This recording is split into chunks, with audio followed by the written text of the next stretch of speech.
So first, the format is like we're going to have presentations of 3 books. So first we're going to go with Julieta, and she's going to expose about the book for about 15 minutes, and then we have 5 minutes for questions. So immediately after each of the presentations, please just kind of indicate that you have a question. If you don't have, I'm going to ask the questions, but please feel free to intervene and ask the questions. I think we prefer questions from all of you instead of only from me. So with that, let's welcome Julieta. Julieta is a visionary in engineering and project management with 15 years of experience in the automotive and manufacturing industries across Mexico and the US. Currently, she's a program manager at SUX, driving innovation and excellence in autonomous vehicle development. She holds an MBA and has certifications in project management and Green Six Sigma. So her book is Driving the Future. Let's welcome Julieta.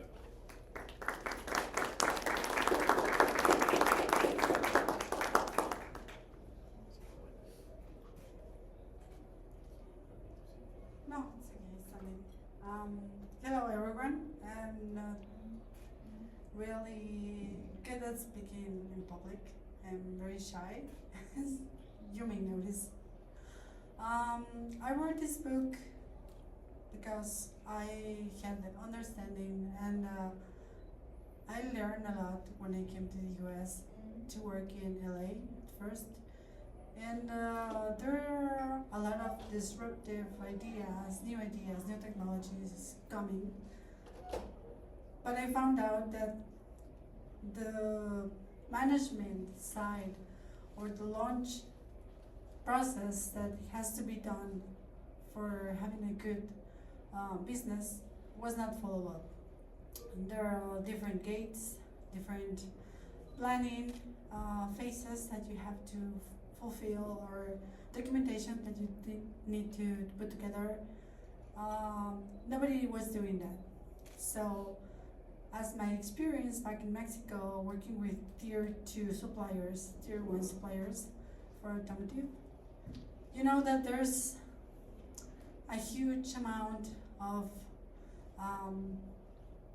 information that you need to give the customer, the documentation that you need to gather, all the process of, I don't know if anyone is from automotive, but you need to create all the aspects of an APQP phases as automotive. And when I found here that nobody was doing that, so there was a huge hole that could affect us at the end of the day. I work with a supplier here in the Bay Area. He was working with the major OEMs in the US, Ford, GM, Stellantis, and the customer was like, what are you doing? I mean, I know your technology, I like it, but you're not doing anything that I need you to do. So I found out like there was people in directions or very high level positions that never went to get to know the phases for an automotive industry.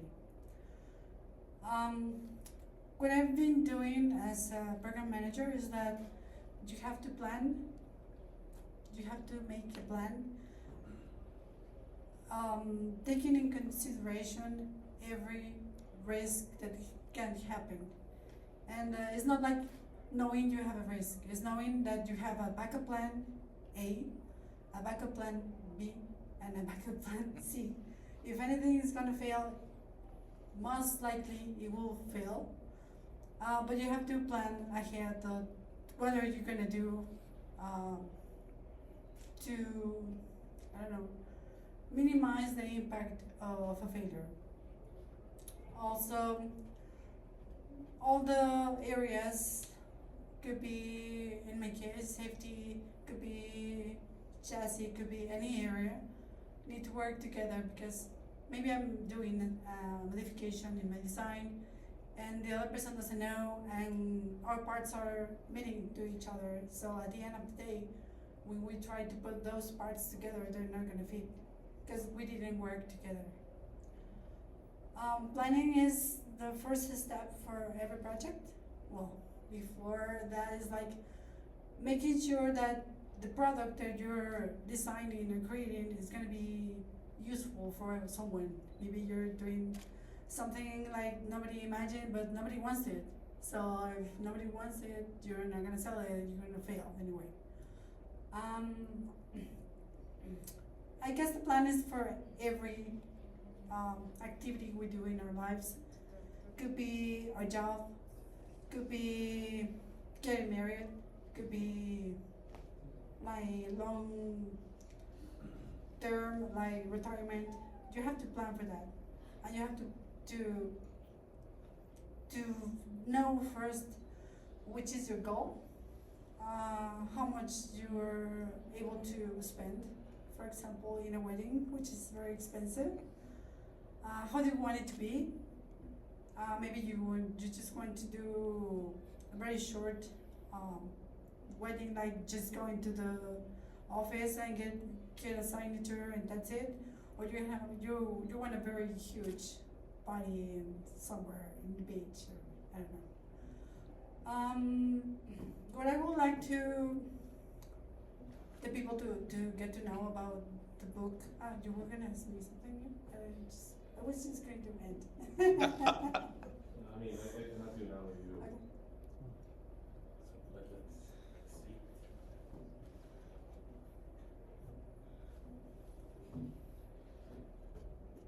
So, what is the main message that you want to give with the book? Hello. So, what is the main message you want to convey with the book?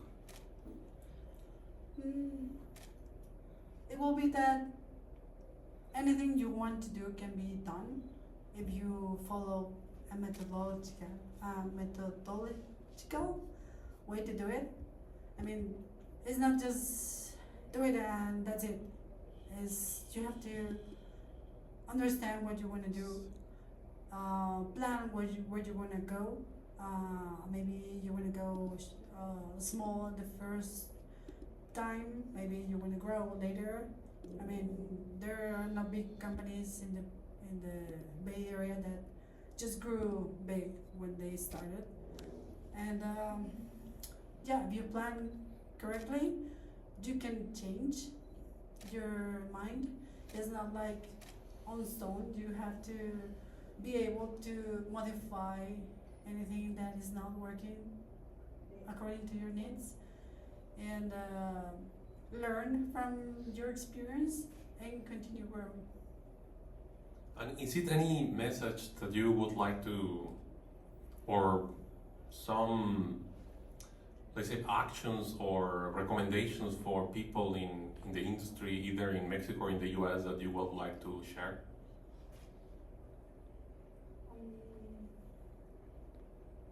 Read my book. Well, I guess there are different topics that you can like study. Nobody, in my case, I wasn't born a program manager. I had to study a lot to pass that PMI exam. But I guess getting and gathering experience helps you at the end of the day. So try to explore different areas, different perspectives. Get to know, for example, if you're a systems engineer working in software and you have a little free time, you can go to other area and try to understand what they're doing. And this way you have like a bigger scope to know what's going on around you, not only what you do. Excellent. That's it. Okay, so let's applause.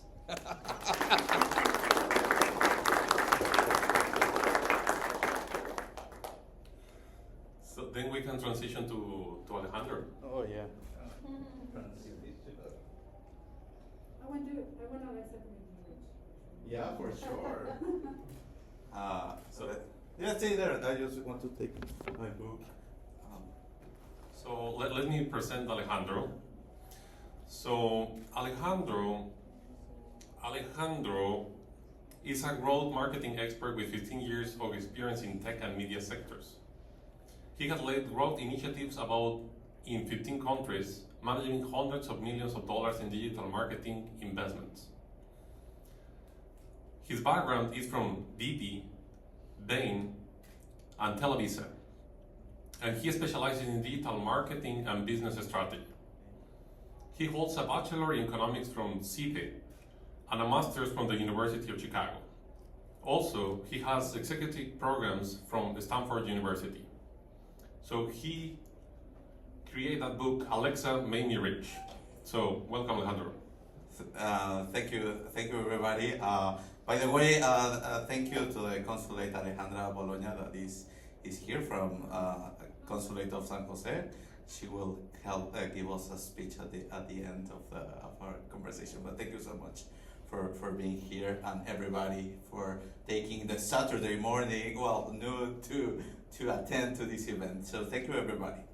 So I will be a little bit about the book. Overall, as Rodrigo mentioned, I have overall 15 years of experience, and I can divide it on 3 parts that are the 3 chapters of my book. One is business strategy, then digital marketing, and at the end is data analysis.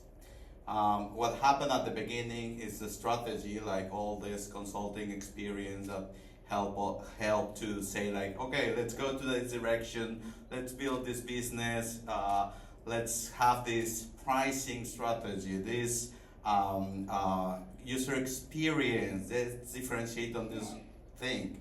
Okay, that's the first chapter of the book. Then the second, and that is really kind of a black box, like the digital marketing.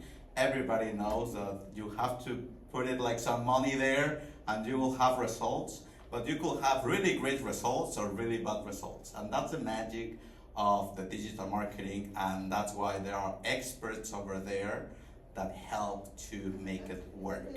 So it's how to invest in TikTok, on Google, Meta, and so on to launch that strategy. And the third one, which is the data analytics that not everybody loves. Well, Rodrigo loves because actually he's an expert in that. But it's about how to analyze all the data and iterate and improve your strategy or the business strategy. So at the end, it improves over time and eventually make you rich. Well, over time, it's not just a prompt of make me rich and that's it. No, but this is with the right strategy, right digital marketing and data understanding. I think that's a way to build a good business. Yeah, that's pretty much it. I don't know if there's some question or something or Rodrigo, I don't know if. So I think you mentioned that chapter 1 is related to business strategy, but if your book is about marketing, what do you need to talk about business strategy in a book about marketing?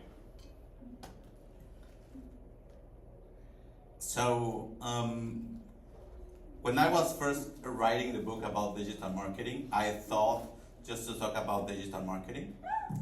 But then I realized that a lot of times it's not really well aligned with the strategy. And that happens a lot.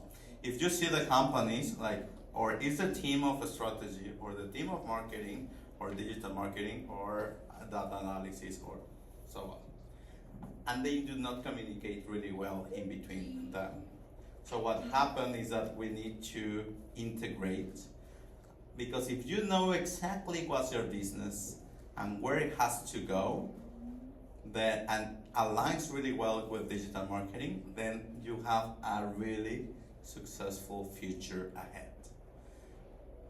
That's why it was important to incorporate that, to link those 2 areas that not necessarily are integrated in in all the businesses. I see. And also with the, let's say, current situation where AI is changing dramatically each month and each year, it's amazing, this revolution. So how do you think is basically the marketing space is evolving, and how can we keep up to date in AI in order to use the tools for marketing? And that's actually, first I talk about the first part, and then it's like, at the end, I realized that AI has to be there, and that's why at the end it becomes really fundamental part of the book. Because it's the future, not is the future, it's nowadays, if you are not in AI, you are losing a lot of opportunities. So at the end, I incorporate everything with a vision of AI, and it became challenging because all the time it was a news about what is happening, like with Elon Musk, with OpenAI, with Llama, everything. There's a lot of things happening over there. So it is challenging to align a book with that is like a fixed thing with something that is evolving all the time. So hopefully this will not be super old in some months, but well, so far how to be updated, and that's, I think, that the magic of social media. And for me are three things to be updated besides the base that is in the book. For one part is keep up with all the news, with all to know what is happening around. Second is to attend to conferences like this one, but in general, like in the industry, to know what are they talking about. And third one is to try everything that is that is there in the market. Play with Llama, with Grok, with XAI, with everything, but not just like, oh, give me some poem or something. More like, I have this issue, this is the data, analyze it, give me some answer, and iterate. I think that for me, that's a way that you could find what's the AI path, and what is working and what is not. So can you give us an example on basically a very concrete, like how are you going to use AI in anything related to business or marketing? Like give us, an insight on how to do that. For sure.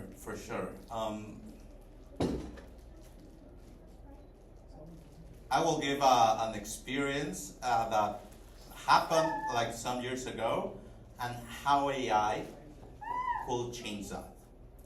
Some years ago in Brazil, we were launching moto taxi in Brazil. Like a moto driver, and in the back, like somebody just holding the guy and moving. Well, that's really successful product.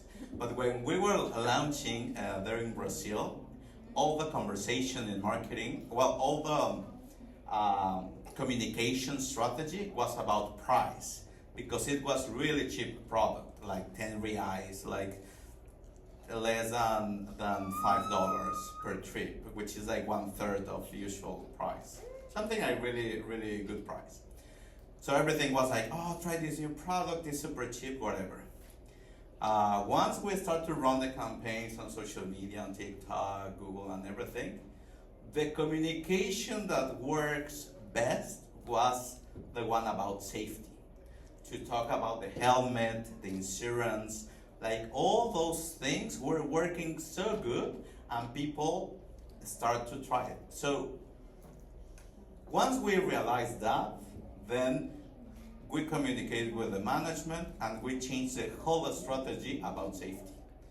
And it became super successful, that product in Brazil. And that's the strategy for growing across other countries. So that took months, and that took a lot of millions on the first investment, versus the second one, like the one about price, change it and then move it to safety. Now, if they said like, okay, if you will do it now, what you will do is that to automatize all that knowledge in order to test it first, that give us the insight, and do not overspend on a communication that is not working, and go directly with the safety issues. With automatized process, with AI. At the end, the AI will analyze the data and give us the final result. That's how I see that the future or AI could help businesses to be more efficient. So will you say that it's easy to, it's fair to summarize that as give this information to AI and analyze, like assume you are this population in Brazil and then give me what they want. It's kind of using AI to understand the public even before talking with the public. Yes. Now it's a little bit automatized, but not necessarily, no, it's not that good. An AI could give you that in a short period of time. Maybe not minutes, but not months. Got it. So checking with the audience if there is any question there. And if it's not, my final question for you is, so what is the final message that you want to give with this book? You know, if you want people to remember anything from this presentation, what do you want them to remember? So, for me, it's really important in the industry and across whichever business to fail fast and learn from it. Learn even faster than that. That's difficult. It sounds like so cliche and so easy, like, oh yeah, fail fast, like do it fast. But it takes a lot of time because we think over on the time that, oh, this is, no, like it's not, let's just change this little bit thing, or oh, maybe it's not the right season or whatever. And we think that our external factors that are not working, and you are double down your mistakes and make it fail. Make it that in the long term it will not be successful. But if you want to grow, it's important to learn from those mistakes. That's why the third chapter about data analysis is so important, because that will give you insights of this is not working. You have to change or your strategy or your go-to-market strategy. So that's for me like the main thing of the book. How to learn from fails and realign everything, what is needed. Excellent. You know, when I met Alejandro, he was not like this, you know, he was not that intellectual. Now he's learning a lot. Because I was drunk. No. I will not comment. So let's give a round of applause to Alejandro. Thank you.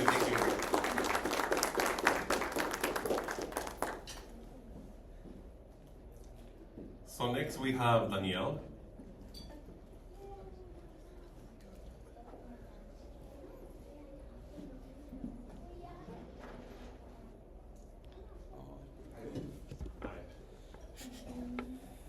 So Daniel is an IT leader specializing in product, program, and project management, with experience managing enterprise-level projects across multiple tech verticals. He has contributed to major companies such as Ericsson, Coca-Cola, Liberty Latin America, and AT&T. Over the past 5 years, his focus has been on data management and enterprise AI initiatives, driving strategy advancements in data-driven transformation. His book is Data Management for Kids. So let's welcome Daniel. Thank you, and thank you everyone. So, well, I think this is You need to. Thank you. Can you hear me? No, I think it's turned on, turned off. Oh, now? Yeah, perfect. Thank you. Well, data management for kids is not an easy topic to discuss about. A lot of people ask me about why for kids, because it's like right now data management to be talking about is because we're talking about like the foundation for AI right now. A lot of companies are saying that that the companies are trying to go to be data driven. We are trying just to get some insights about different kind of information that we can find across the different systems and the different areas of the or main domains of the companies. But I realized that working across different big enterprises, that there's a wrong approach because they are not getting what is data management. So they are not realizing that they what they have, that they have an asset that has a lot of value, a big value, and they can leverage their own business with data in order to improve their business or to improve some new business unit or something like that. So what is going on in the top management level, they are not technical, so they are not understanding what's happening in the heart of the tech, right? So with this book, what I'm trying to do is to get a boost of explainability about what is data management. So with data management, we can find data everywhere. As you may know, you can find data in your cloud, in your car, in the city, in the train, everywhere. So we are surrounded by data. The only thing is that we are not handling properly because we may not have the concept about it, and we're not leveraging.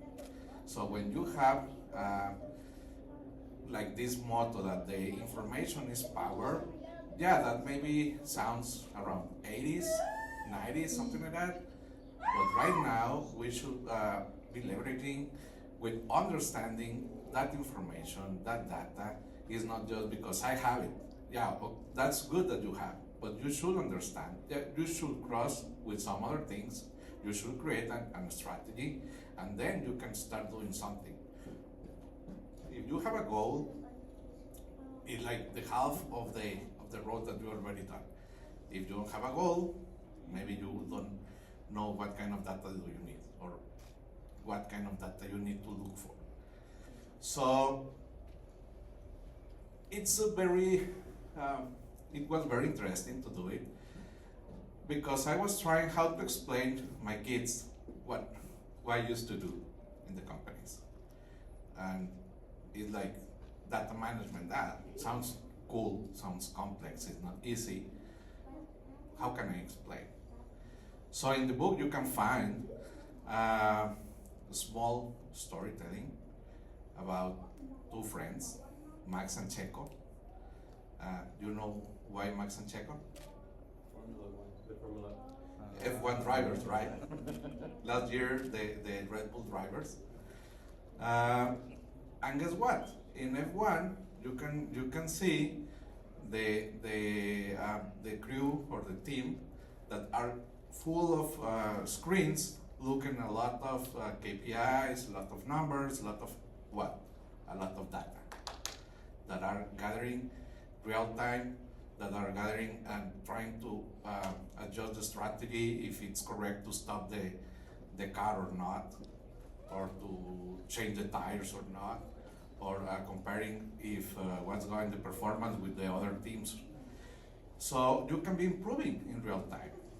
That is a real data-driven example, not the companies that are taking the information of the last year and trying to figure out about what's going on today. So, yeah, this small storytelling is very, very, very simple about two guys, two friends. What's having in his backpack, what's on in his storage, and start realizing how they can manage, how they can count, how they can start using data management at the end. So, in the middle of the book or going on through the book, as well, is not just for kids. of course, there is some information for professionals, because you can find as well some frameworks of data management, like DAMA, it's Data Management International, or CEMMI, or TOGAF. There are different technical frameworks that you can be using in order to have best practices applied in the tech field to leverage your company in that. So, as well, you can find some small activities to start doing, to start fostering your data curiosity during the book, maybe to be some colorful things, or to follow some lines and try to discover some what's going on the activity. So that's it. I was just trying to increase the explainability in a very fun and easy way about what is data management. And Daniel, what do you think is the main benefit for kids when they grow up about learning that in early age?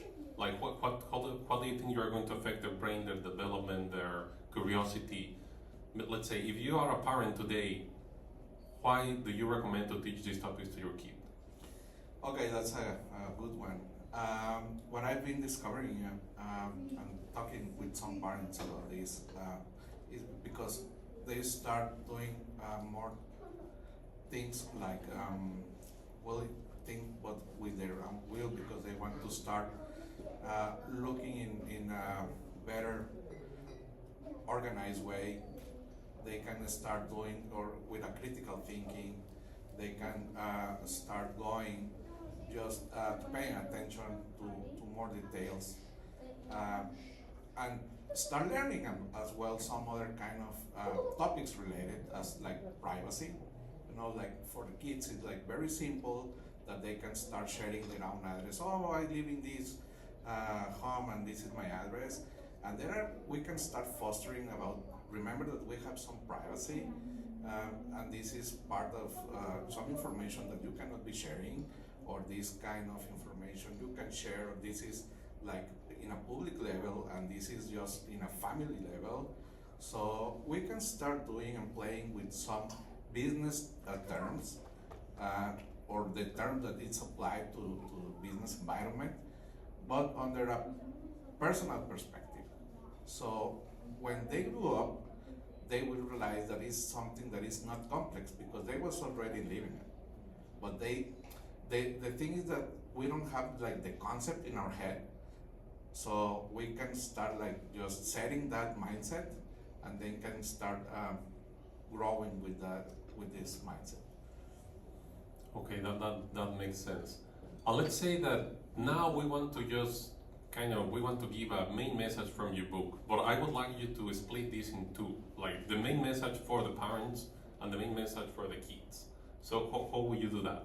What is if we want to summarize your book and the message, what will it be for two different audiences? Okay, yeah, well, there is a phrase that I just realized that the data is like the language of the future. It's a universal language, because when you look the data, the numbers and the data doesn't lie. So it's a universal language, and you can always keep looking at that and trusting on data. It's facts. At the end, they are facts. So the main message for the parents is like, you can help.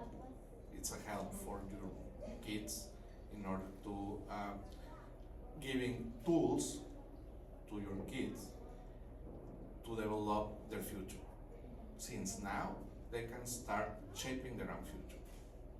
It's an unintangible, non-touchable tool, but it's a tool at the end. It's a soft skill that when you notice in top management, sometimes it's very complex that they start developing these kind of tools or sense. For the kids, enjoy the book. There are some activities to paint, to draw, and yeah, the story is like really, really easy and will make sense to you. Enjoy your childhood. That's it. So, do you plan to expand the content of this book to other formats like audiobooks or any other?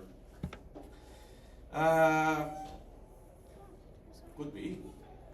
Why not? It's like, no, there's no limit. When you're talking about teaching or learning, you can be a lifelong learner, so there's no limit on it. And right now, there's no plan. Some people told me why we're not start doing this kind of approach to different tech topics in order to provide some explainability to the kids, in order to get more involved, like formally involved on these matters, not just to take the iPhones or any smartphone and play. So I don't know. Yeah, it could be. It could be some maybe videos or something. I don't know. So you're checking if there's any questions from the audience or one of the kids that want to say something. I think the kid here in the front is going to ask a question. I have a question. Hey Daniel, so data has been. Thank you. So hi, data has been there since the advent of mankind, right? And why suddenly data management is? Do you think it's pretty important now? Because we have been living with data since the start of humanity. So why there should be an awareness, you think, and especially for kids? Yeah, it like we always have there, and always, as I mentioned, we're full surrounded of data. The difference now is that now the people is realizing that we need to tag, that we need to organize, that we need to collect properly in order to change our future.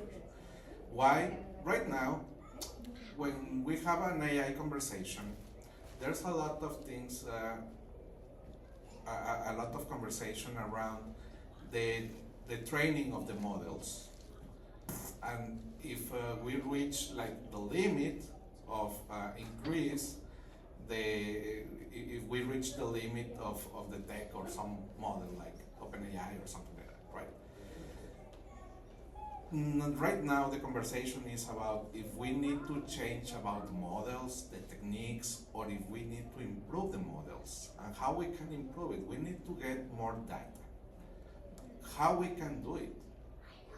Doing data management, doing some collection of data, improving the data quality, improving the availability, the trustness of data. So if we start doing it, we can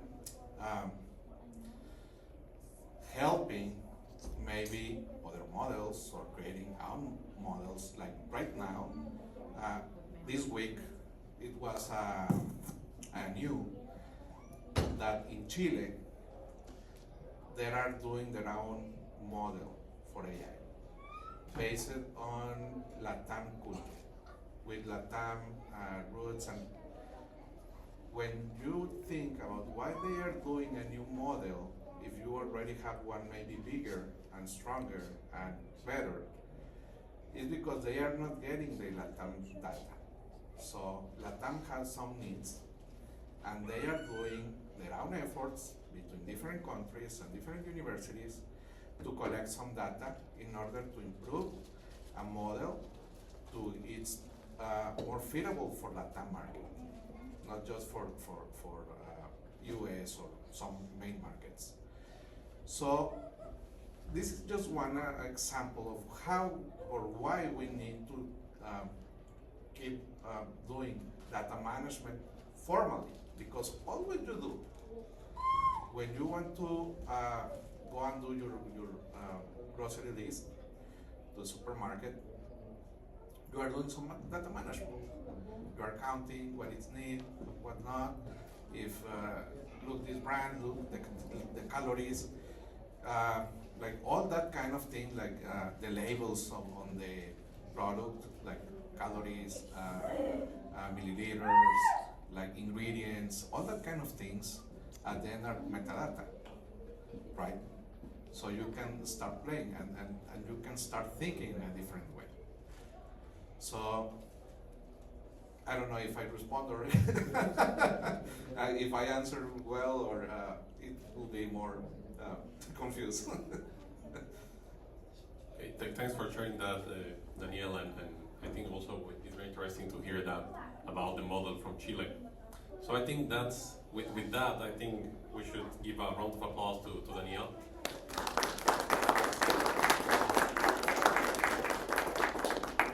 And now I think let's welcome also our special guest, that is the licenciada Alejandra Bologna,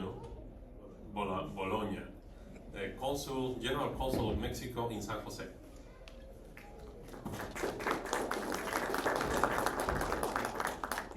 Hello, good afternoon, everyone. It's really a pleasure to me to be here today and share the presentation of these three exciting and insightful books that explore key aspects of innovation, artificial intelligence, data management, three essential pillars of the modern world. Each of these books offers a unique perspective on how technology shapes our industries, business, and even the way we educate future generations. But this is another common element that unites these three books. Julieta Conde, Alejandro Cuauhtémoc, and Daniel Gomez are Mexicans. These three books are the testimony of the remarkable contribution of Mexican professionals in the global tech industry. We have many Mexicans in this industry. Engineers, entrepreneurs are leading groundbreaking projects in tech companies, proving that Mexico is a key player in the technological revolution. Driving the Future is a book that speaking about the methodological journey behind automotive innovation, takes us behind the scenes of the automotive industry. It explores the methodologies and process that enable successful products launches, shedding light on the intricate work behind every vehicle that hits the road. And let's not forget that Mexico is one of the largest automotive producers in the world. Alexa, Make Me Rich, a fascinating read on AI driving marketing and the tools that are transforming how business engage with customers. The book provides practical insights into leveraging artificial intelligence for business growth and enhanced customer experience. In Mexico, AI is increasing rapidly, and Mexicans are developing powered solutions that compete on a global scale. And of course, finally, data management for kids presents a fresh and accessible approach to understanding data management. This book simplifies the foundational concepts of handling large amounts of data. This is particularly relevant because Mexicans are contributing in data science education, ensuring that the future generations are well prepared for digital age. These three books not only provide valuable knowledge, but also reflect the innovation spirit and expertise of Mexican professionals.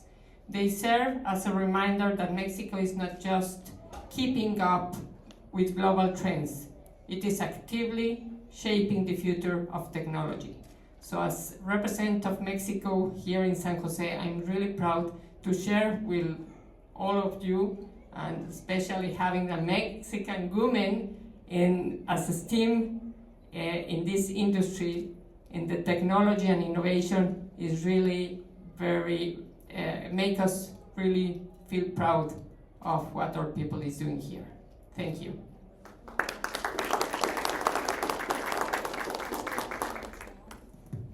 So finally, thank you to the sponsors, that is the Huddle and Silicon Valley Certification Hub.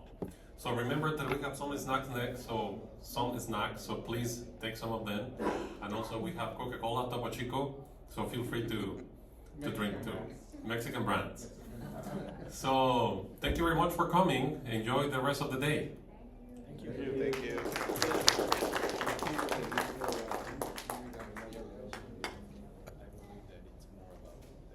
Well, on behalf of the speakers, we just want to do this small gift to Alejandra, the General Consulate, and keep enjoying.